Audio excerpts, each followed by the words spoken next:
idea naman po natin ngayon, gumawa po tayo ng Graham nest po na nagte-trending po ngayon. So ibabahagi ko po sa inyo dito yung pinakang tips at idea po natin kung papaano po natin ito gagawin para mas malaki po yung posible po nating tubuin. So syempre kung pang negosyo, hindi po mawawala yung pinakang costing po natin. Kaya panoorin nyo lamang po hanggang dulo. Para may idea na po tayo kung magkano po ang kailangan po nating puhunan, magkano po ang posibleng bentahan at magkano po ang posible po nating tubuin. So kung papaano po ito gagawin, tara, umpisahan na po natin. Yung gagamitin po natin sa ating pong Graham nest ay ito pong buong Graham crackers. Kasi tayo na po mismo yung magduduro. Gamit po ang food processor. Kung hindi po ako nagkakamali, mas affordable din po itong Graham crackers na buo kumpara po dun sa durog na. Mas lamang din po ito ng 10 grams. Pero i-check price ko pa rin.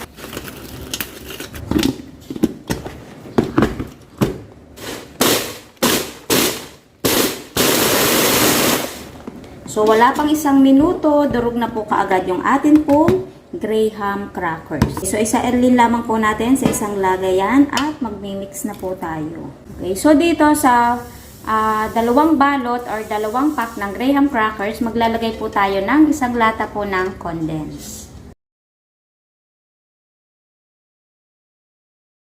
So, bago po nga po pala makalimutan, babawas nga po pala ako ng pinakang coating natin dito.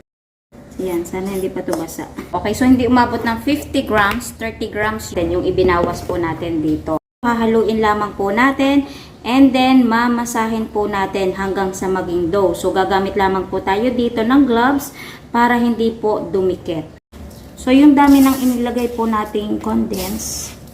So tama lamang po yun dito para hindi ganun katamis yung Graham nest po natin. So kapag naging dough na, natulad po nito, ngayon, ito po ay titimbangin ko. At tumitimbang po ito ng 386 grams. So, kaya po natin hinati dahil dalawang coating at dalawang peelings po yung ilalagay po natin. So, ito yung Graham na binukod po natin. So, sinala ko lamang po yan para maging pino. And then, gagamit po tayo dito ng powdered milk. Okay, so kung itatanong nyo kung anong brand, eto po yun. Nanabili po namin sa Dali. Pero kung ito po yung gagamitin po natin, meron pong mas maliit na pack. Mas okay po yun ang bilhin po natin. Kasi ito medyo malaki. So lalabis po dito sa Graham balls na gagamitin po natin. So yung kalasa po nito para sa panlasa ko, yung inilalagay po sa scramble. At ngayon magbibilog na po tayo. So yung kalahati, ayan, takpan lamang po natin. Ngayon yung sukat po na gagawain po natin, gagamit tayo ng 1/2 tablespoon. Kapag tinimbang po natin ito ay 8 grams po ang kalalabasan. So ito po ay siksik. Pagkatapos po nito, bibilugin lamang po natin. So, unahin na po natin ay yung coating yung gatas. I-dip lamang po natin dito. Pagulungin. Pagkatapos, gamitin po ulit natin itong 1/2 tablespoon. Then, i-press po natin yan hanggang sa magkaroon po ng butas sa gitna. Kasi dito po natin ilalagay yung milk chocolate po natin mamaya. So, kung itatanong nyo naman, Ate Tipid Tips, meron pong crack yung ginawa po namin. Okay, so para sa akin, hindi naman ganun ka-issue yung merong crack yung ating pong Graham. Kasi, dagdag design din po dun sa Graham nest po natin. Ngayon, kung ayaw nyo ng merong crack, so mag-add pa po kayo ng condense. Para sa akin, sakto na yung ganitong karaming condense. Kasi, di ba, masyadong tatamis yung Graham po natin. So, ganun lamang po yung gagawain po natin.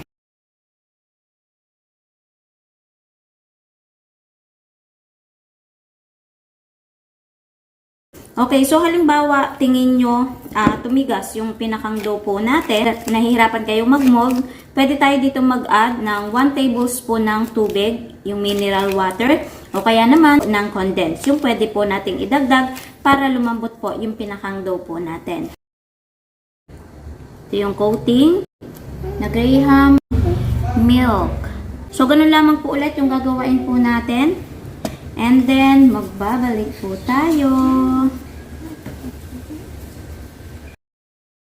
Magme-melt naman tayo ng chocolate. Maglalagay lang tayo dyan ng kaunting mainit na tubig.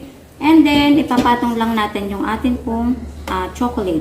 So, kung itatanong nyo po kung anong chocolate yung gamit po natin, syempre, yung kay That Chocolate.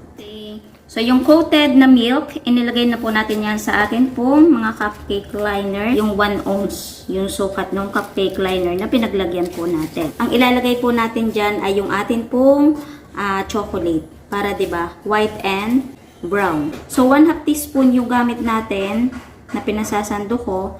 Pero hindi po lahat ito mapapalahat. Okay, kapag nalagyan na natin ng milk chocolate, ang ganda na ng itsura. Okay, so lalagyan ko lang lahat po ito and then magbabalik po tayo. Okay, so eto na po yung ating Graham Nest at napabilis po yung pagkagawa po natin kasi si Ate Rog ay tinulungan po tayo. Halimbawa, kung gagawin po natin tong extra income, so kayang-kaya ng mga chikiting po natin, nagawain po ito. Ngayon, halimbawa, kung gagawin talaga natin to ha, kung kakaririn po natin, so merong mga nabibiling sprinkle candy, di ba, affordable lamang po yung presyo po noon. So pwede pa tayong mag-toppings dito. So hindi na lang tayo nakapaglagay kasi wala na po akong stock dito sa bahay. At meron din pong nabibili na maliliit po na marshmallow na mura lamang din po yung puhunan po natin. So malaking ganda ang bag, sarap na po yon dito sa ating Graham Nest na hindi naman po ganong lalaki yung pinakang puhunan po natin. Meron ng milk chocolate, meron pang toppings. Mas buhay na buhay po itong ating Graham Nest, di ba? Mas makakapagpresyo tayo ng ayos. Titikman lamang po natin ito ng mabilisan at magko-costing na po tayo. Itong white na to, para siyang crinkles. Oh, tingnan nyo naman yung ating chocolate. Oh. Kung napansin po ninyo, ilang piraso lamang po yung may white chocolate. Kasi si Ate Rog, hindi siya kumakain ng white chocolate. Kaya naglagay lang ako ng kaunti dyan and then chocolate na yung karamihan. Okay.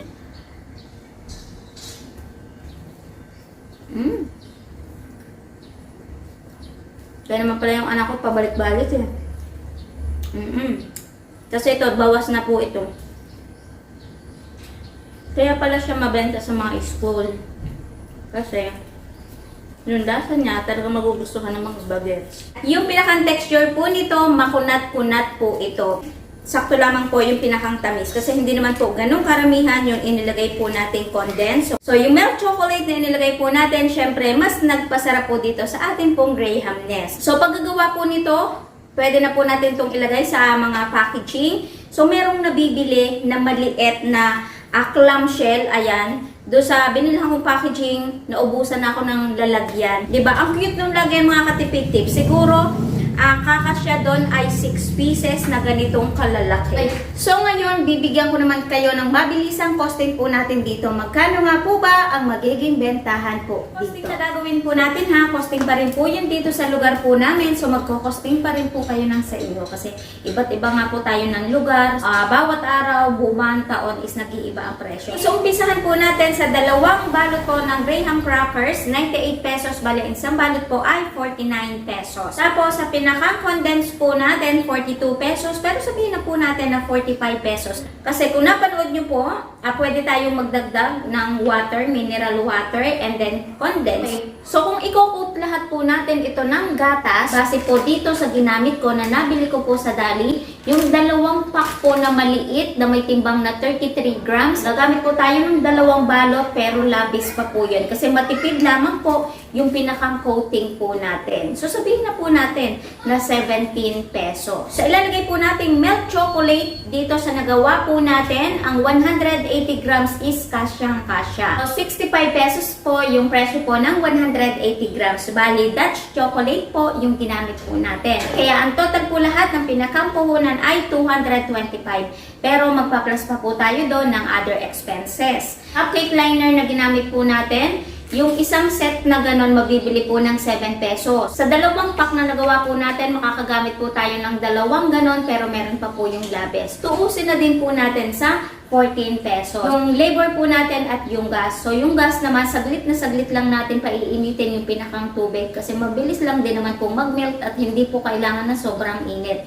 Kasi kapag napasobra po sa init, yung chocolate po natin mas titigas. So, sabihin na po natin na 60 pesos kasi dalawang sachet lang naman po yung ginawa po natin. Kaya ang total po lahat ay 299 pesos. I-divide po natin sa 103 pieces na nagawa po natin. At ang kakalabasan po nun, 2.90 po yung puhunan po natin kada isang piraso. So, pwede po natin ibenta ng 5 pesos to 6 pesos. Halimbawa, kung 5 pesos po natin to ibebenta, yung puhunan na 2.90 kapag minus po natin yon, so tutubo po tayo ng 2.1 po kada isang piraso. At kapag itinamis po natin yon sa 103 pieces na nagawa po natin, tutubo po tayo ng 216 pesos.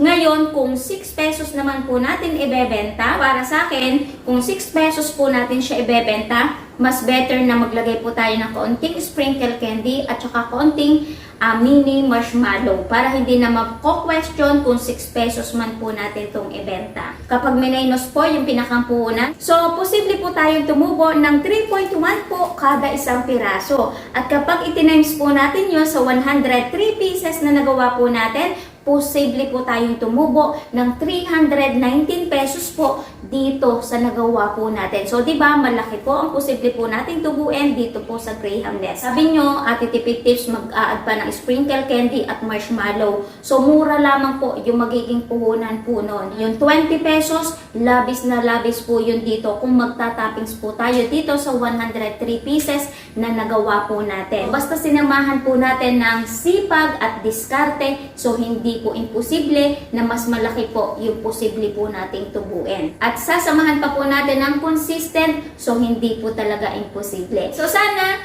meron po ulit akong naibigay na magandang negosyo idea po sa inyo kahit tayo po ay nasa bahay po lamang. So kita-kits na lamang po ulit sa ating mga next video. Bye-bye!